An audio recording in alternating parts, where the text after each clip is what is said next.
Next topic है cross product of unit vector i vector j vector k vector. इस तीनों का cross product क्या होगा। जिस तरह डॉट प्रोडक्ट निकाले थे, इट्स मीन्स डॉट प्रोडक्ट में निकाले थे क्या, I dot I vector dot I vector कितना होता है 1, J vector dot J vector dot product में 1, K vector dot K vector 1, I vector dot J vector 0, J vector dot K vector 0, K vector dot I vector 0।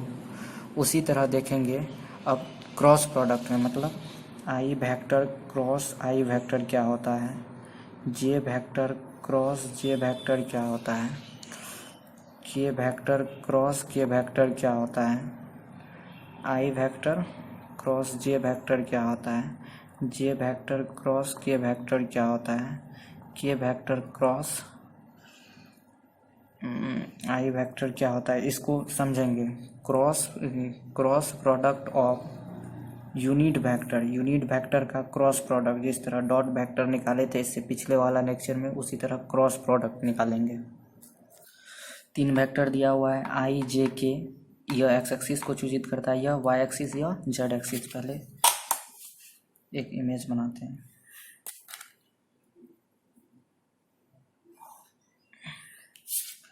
X axis और ये बन गया Z axis और ये बन गया आपका वाई एक्सिस। और ये तीनों क्या होगा, परपेंडिकुलर नहीं होगा एक दूसरे के आपस में, परपेंडिकुलर। सब तीनों के बीच का एंगल 90 डिग्री। ठीक, यह सूचित करेगा आई वेक्टर को, यह सूचित करेगा जे वेक्टर को और यह सूचित करेगा के वेक्टर को। इट्स मीन्स कहने का मतलब i vector cross i vector अगर निकालना हो, क्या निकालना हो हमको, i vector cross i vector. तो पढ़े हैं cross product A vector cross B vector क्या होता है, magnitude of A vector, magnitude of पहला दूसरा का इनटू साइन थीटा, ये दोनों के बीच का एंगल साइन कितना डिग्री, 90 डिग्री, और 90 डिग्री और एन कैप तो यूनिट वेक्टर है। अब जानते हैं साइन 90 कितना होता है, sine 90 sorry i vector cross i vector है, आई वेक्टर क्रॉस फिर आई वेक्टर, तो दोनों के बीच का एंगल कितना होगा 0, कितना 0, तो साइन 0 क्या होता है 0। It's means I vector cross i vector कितना होगा 0। इसी तरह similarly I vector cross i vector जिस तरह 0 हुआ, उसी तरह जे वेक्टर क्रॉस जे वेक्टर भी क्या होगा 0, K vector cross K vector भी क्या होगा 0, क्योंकि आई vector cross i vector angle कितना 0 degree, sign 0। J vector cross जे वेक्टर एंगल कितना 0, sign 0। K vector cross K vector करेंगे तो एंगल दोनों के बीच का 0, तो 0 होगा। ठीक, उसके बाद अगर i vector cross J vector करते हैं, इट्स मीन्स कहने का मतलब इसको लिखेंगे magnitude of i vector cross magnitude of j vector cross sine of angle between i vector and j vector, i vector and j vector के बीच का angle 90 degree into n cap. और ये आई वेक्टर और जे वेक्टर कौन सा vector है, unit vector. I vector unit vector है तो इसका वैल्यू 1, जे वेक्टर भी यूनिट वेक्टर है यहाँ बोल दिया है तो इसका भी वैल्यू 1, साइन 90 1, एन कैप आई और जे प्लेन लिए हैं तो एन कैप कौन सा होगा, के वेक्टर। देखिए आई वेक्टर और जे वेक्टर लिए हैं, आई वेक्टर और जे वेक्टर लिए हैं तो कैप कौन सा होगा, के वेक्टर, तो एन कैप के जगह पे क्या लिखेंगे, के वेक्टर। इसी तरह क्या हो गया, I vector cross J vector is equal to K vector. अब जब भी कहीं I vector cross J vector रहेगा, it's means I vector cross J vector, इसको लिखेंगे के वेक्टर, ठीक। उसी तरह अगर J vector cross K vector रखेंगे, J vector cross K vector रहेगा तो कैप बन जाएगा आई, तो J vector cross K vector रहेगा तो उसको आई वेक्टर लिखेंगे। अगर के वेक्टर क्रॉस आई वेक्टर रहेगा तो उसको लिखेंगे क्या, के वेक्टर क्रॉस आई वेक्टर रहेगा तो उसको लिखेंगे, कौन सा प्रेजेंट नहीं है, जे। और अगर कहीं पे ऐसा रहे, अगर कट गया, हाँ, जे वेक्टर क्रॉस के वेक्टर बराबर आई vector, k vector cross i vector बराबर जे वेक्टर। अगर कहीं पे ऐसा रहे इसका opposite, J vector cross i vector, तब क्या लिखेंगे, के वेक्टर क्रॉस जे वेक्टर हो तब क्या लिखेंगे, और आई वेक्टर क्रॉस के वेक्टर हो तब क्या लिखेंगे। तो उल्टा है ना इसका। तो बताए थे कि आई वेक्टर क्रॉस जे वेक्टर बराबर नहीं होता है, क्या डिस्ट्रीब्यूटिव लॉ में आई वेक्टर क्रॉस के जे वेक्टर बराबर होता है क्या, जे वेक्टर क्रॉस के वेक्टर के, नहीं होता है। डिस्ट्रीब्यूटिव लॉ से जानते हैं कब होता है, जब इसके आगे माइनस लगाते हैं तो इसका वैल्यू है के वेक्टर, और यह कब बराबर होगा, जब इसके आगे माइनस के वेक्टर लगा देंगे। और के वेक्टर क्रॉस जे वेक्टर माइनस आई वेक्टर, और के वेक्टर क्रॉस आई वेक्टर को जे वेक्टर लिखेंगे तो आई वेक्टर क्रॉस जे वेक्टर को कौन सा वेक्टर लिखेंगे, माइनस जे वेक्टर, ठीक।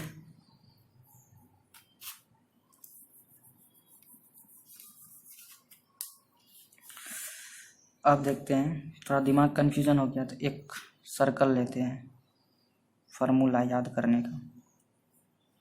इसमें तीनों वेक्टर को दिखा देते हैं, आई जे के को एक ही डायरेक्शन में। यहाँ पे मान लीजिए आई है, जे है और के है। क्या पूछे, अगर यही डायरेक्शन में चलना है हमेशा, जो भी चीज़ पूछे, कोई भी पूछ ले, आई वेक्टर क्रॉस जे वेक्टर जो इसके आगे आ रहा है के vector, j vector cross K vector इसके आगे जो आ रहा है आई वेक्टर होगा, है ना। आई वेक्टर क्रॉस जे वेक्टर, तो आई वेक्टर क्रॉस जे वेक्टर के आगे कौन सा वेक्टर है, के वेक्टर, तो के वेक्टर होगा। अगर J vector cross K vector होगा तो इसके आगे कौन सा वेक्टर है, आई वेक्टर, तो आई वेक्टर है। के वेक्टर क्रॉस आई वेक्टर, इसके आगे कौन सा वेक्टर है, जे वेक्टर, जे वेक्टर। अगर इसका अपोजिट पूछने लगे कि जे वेक्टर क्रॉस आई वेक्टर, तो इसके पीछे कौन, इस जे वेक्टर क्रॉस आई वेक्टर। अगर उल्टा पूछे तो माइनस लगा देना है।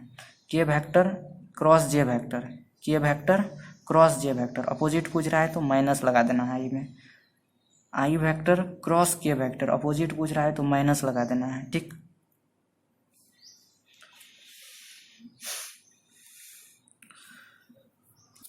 नेक्स्ट है cross product of two vector, मतलब ये वेक्टर दिया हुआ है कुछ, जैसे 2i vector plus 3j vector plus k vector, और b वेक्टर दिया हुआ है i vector plus 4j vector minus k vector, ठीक। दो वेक्टर दिया हुआ है, तो अब इसका क्रॉस प्रोडक्ट निकालना है, तो किस तरह से निकालेंगे इसका। तो डॉट प्रोडक्ट में तो क्या पढ़े थे, डॉट प्रोडक्ट में क्या पढ़े थे इसका। अगर डॉट प्रोडक्ट निकालना हो, मान के चलिए ए वेक्टर डॉट बी वेक्टर, तो सीधा पढ़े थे क्या, आई डॉट आई क्या होता है उसमें 1, तो 2 गुना 1 2 हो गया, 2 गुना 1। जे डॉट जे 1 होता है तो 4 गुना 3 3 गुना 4 into 1 plus minus minus 1 into 1 1, ये तो डॉट प्रोडक्ट में पढ़े थे, सिंपल सा तरीका निकालने का।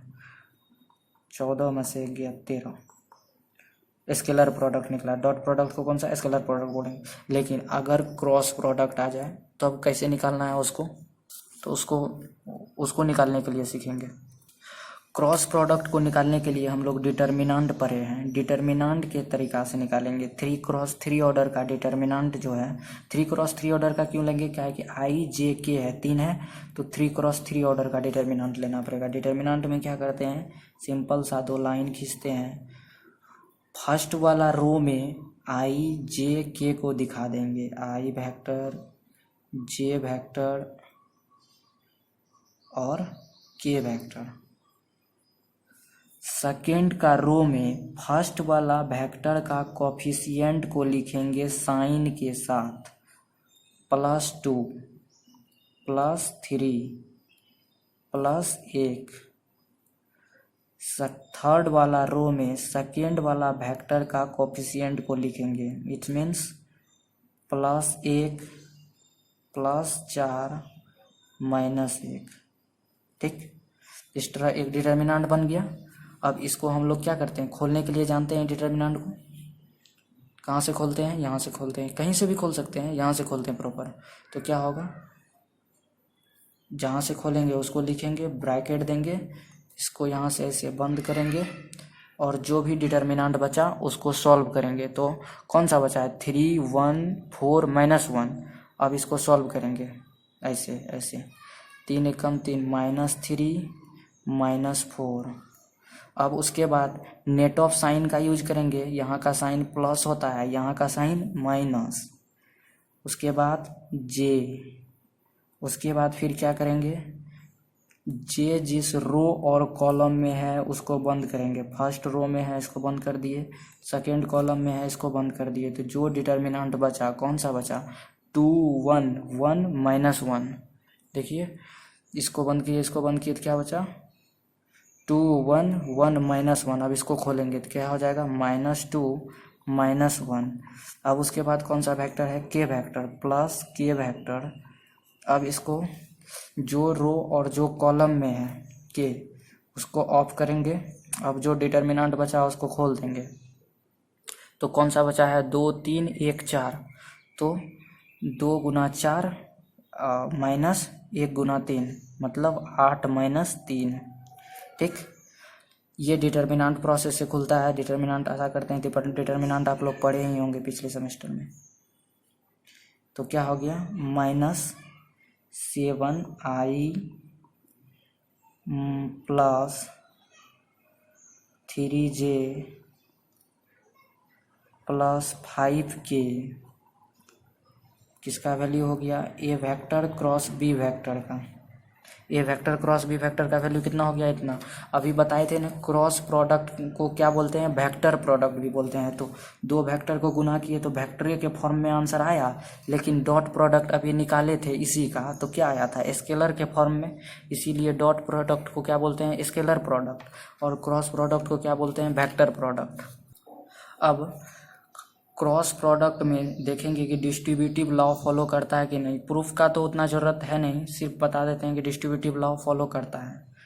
क्रॉस प्रोडक्ट में डिस्ट्रीब्यूटिव लॉ फॉलो करता है। इट मीन्स कहने का मतलब, लिखते हैं, नेक्स्ट टॉपिक है, हट जाएगा ना, cross product of product obey means नियम का पालन करता, obey the distributive law, distributive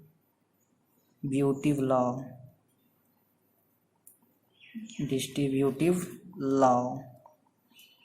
it's means कहने का मतलब, A vector cross B vector cross C, B vector plus C vector रहेगा। तो इसको लिख सकते हैं हम लोग, A vector cross B vector plus A vector cross C vector. ठीक, यही है डिस्ट्रीब्यूटिव लॉ, और क्रॉस प्रोडक्ट में डिस्ट्रीब्यूटिव लॉ फॉलो करता है। ठीक, नेक्स्ट क्वेश्चन है, दो वेक्टर दिया हुआ है, दोनों के बीच का एंगल थीटा का वैल्यू को निकालना है। ठीक, तो ए वेक्टर दिया हुआ है, बी वेक्टर दिया हुआ है, दोनों के बीच का एंगल थीटा निकालना है। सबसे पहले क्या करते हैं, ये दोनों वेक्टर का क्रॉस प्रोडक्ट निकालते हैं। Cross product A vector cross B vector, A vector cross B vector को क्या लिखेंगे, determinant i j k, i vector j vector k vector, A का कोफिशिएंट को 2 -3 5 0 4 -7। अब इसको खोल देंगे सिंपली, तो आई वेक्टर इसको खोलेंगे तो कितना होगा, 21 - 20 माइनस जे वेक्टर, इसको खोलेंगे तो 14 -0 प्लस के वेक्टर, इसको खोलेंगे तो 8 -0। इट्स मीन्स कहने का मतलब कितना हो गया, I vector plus 14 j vector plus 8 k vector. अब दोनों का क्रॉस प्रोडक्ट निकाल लिया, इतना आया। अब हम लोग जानते हैं, we know that cross product of two vector, A vector cross B vector क्या होता है, magnitude of A vector cross magnitude of B vector into sine theta into n cap. ठीक, अब क्या करेंगे, वैल्यू आया हुआ है A vector cross B vector का कितना, i vector plus 14 j vector plus 8 k vector, और ए का मैग्नीट्यूड, ए वेक्टर का मैग्नीट्यूड कितना होगा, magnitude of A vector, A vector का मैग्नीट्यूड को कैसे निकालेंगे, अंडर रूट 2 का स्क्वायर 3 का स्क्वायर 5 का स्क्वायर, 4 9 25, कितना होगा 25 4 29 29 9 और रूट 38, कितना हो गया root 38। Magnitude of B vector कैसे निकालेंगे, रूट अंडर 0 का स्क्वायर 4 का स्क्वायर 7 का स्क्वायर, 0 16 49 49 1 50 50 15 कितना हो गया रूट 65। ठीक, अब यहाँ पे निकल गया क्या, ए क्रॉस बी वेक्टर का वैल्यू आया है जो उसको रख दिए, मैग्नीट्यूड ऑफ ए वेक्टर कितना आया है root 38 into magnitude of B vector कितना आया है रूट 65 इंटू साइन थीटा। अब सबका मैग्नीट्यूड ले लेंगे, मतलब मोड ले लेंगे सबका जब मोड लेंगे, दोनों तरफ मोड ले लेंगे तो क्या होगा, इंटू एन कैप। मोड ले लेंगे तो इसका हो जाएगा कितना मान, बोथ साइड मोड लेने पर इसका वैल्यू हो जाएगा, इसका मोड क्या होगा 1 का स्क्वायर प्लस 14 का स्क्वायर प्लस 8 का स्क्वायर, इसका मोड लेंगे तो क्या होगा, ये तो स्केलर है तो स्केलर ही रहेगा, रूट 38 और रूट 65, उसके बाद साइन थीटा, और ये वेक्टर का जब मोड लेंगे तो इसका वेक्टर का मोड कितना होता है 1, एन कैप वेक्टर का मोड 1 होता है। सिंपली यहाँ से साइन थीटा बराबर क्या हो गया, ये नीचे चल जाएगा इसके, रूट अंडर ये कितना हो गया 14 का स्क्वायर 256 प्लस ये 14 का स्क्वायर 196 प्लस 64 कितना हो गया 261 डिविजिबल बाय, इसको जब करेंगे तो आएगा कितना 2470। थीटा निकालना है तो क्या करेंगे, साइन इनवर्स कर देंगे, इसको लिख देंगे 261 बटे रूट अंडर 2470 आंसर।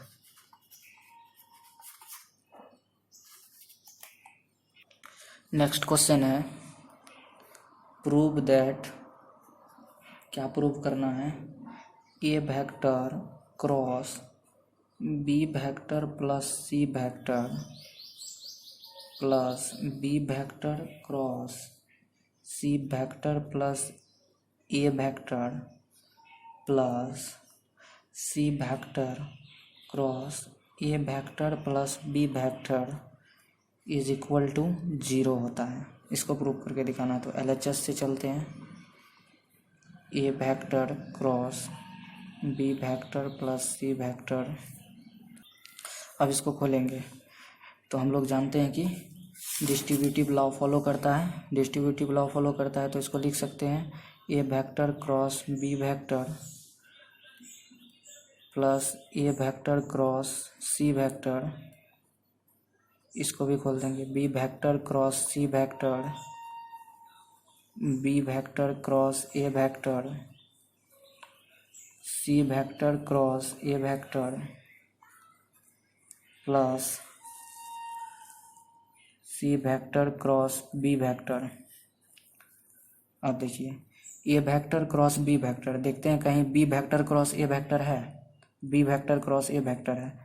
तो हम लोग पढ़े थे A vector cross B vector, दो वेक्टर का क्रॉस प्रोडक्ट बराबर नहीं होता है B vector cross A vector के। बराबर क्या होता है, माइनस लगा देते हैं तब बराबर होता है। इट्स मीन्स कहने का मतलब ए क्रॉस बी वेक्टर बराबर होगा minus B cross A vector के। अगर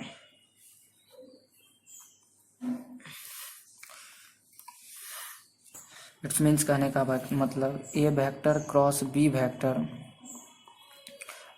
और है क्या A vector cross C vector और प्लस है क्या B vector cross C vector. अब इसको अगर B vector cross A vector है, इसको A vector cross B vector भी लिखना होगा तो क्या लगाएंगे इस पर minus, minus A vector cross B vector. उसी तरह इसको लिखना है A vector cross C vector तो क्या लगाएंगे, इसको पलटना है तो क्या लगाएंगे, यहाँ पे माइनस लगाना पड़ेगा, minus A vector cross minus A vector cross C vector. और इसको पलटना है तो क्या लगाना पड़ेगा, minus B vector cross C vector. अब देखिए A vector cross B vector, यहाँ भी A vector cross B vector, यहाँ भी minus plus, minus plus A vector cross C vector, A vector cross C vector, B vector cross B vector cross C vector, B vector cross C vector cancel. It means answer 0 proved. कह रहा है कि find the scalar area of triangle, given दिया हुआ है A vector दिया हुआ है 3i वेक्टर प्लस जे वेक्टर प्लस के वेक्टर, बी वेक्टर दिया हुआ है i vector minus 2j vector minus के वेक्टर। ठीक, ए वेक्टर और बी वेक्टर दिया हुआ है। कह रहा है कि स्केलर एरिया ऑफ ट्रायंगल निकालने के लिए ए वेक्टर बी वेक्टर, ठीक, ओ बी, इस तरफ ए वेक्टर, इस तरफ बी वेक्टर, इसके बीच का एंगल। कह रहा है कि ये जो एरिया का फॉर्मेशन कर रहा है ये ट्रायंगल का स्केलर एरिया निकालिए। तो हम लोग पढ़े हुए हैं क्या कि सबसे पहले स्केलर एरिया के लिए क्या पढ़े हुए थे, स्केलर एरिया ऑफ ट्रायंगल होता है magnitude mod of A vector cross B vector बटे 2। तो पहले A vector cross B vector निकालना होगा तब ना उसका मैग्नीट्यूड निकालेंगे। Now A vector cross B vector बराबर होगा डिटर्मिनेंट आई जे के 3 1 1 1 माइनस 2 माइनस 1। इसको खोल देंगे सिंपली, कितना होगा खोलेंगे तो